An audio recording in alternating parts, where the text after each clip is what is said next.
বন্ধুরা এসো শিখি ব্যঞ্জন বর্ণ। পর্ব ৩।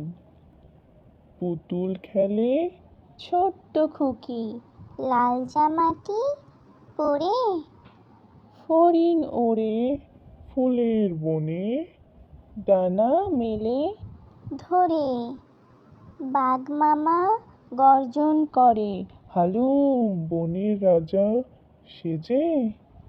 ভাল্লুক ভাই মধু খুঁজে গাছের কোঠরে, মেজে মাছ খেলে পুকুর জলে ঝিলমিলিয়ে চলে।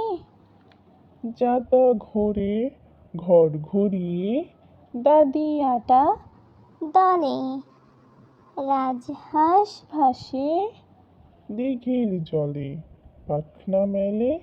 সাদা লাটিম ঘোরে বনবনিয়ে ছেলে মেয়ে, দলে দলে মাতা শাপলা ফোটে ঝিলের মাঝে সাদা গোলাপি রঙে। ষাঁড় চলে মাঠের পরে শিং উঁচিয়ে ঢঙে। ধন্যবাদ বন্ধুরা, সাবস্ক্রাইব করে দাও শৈশব ভুবন।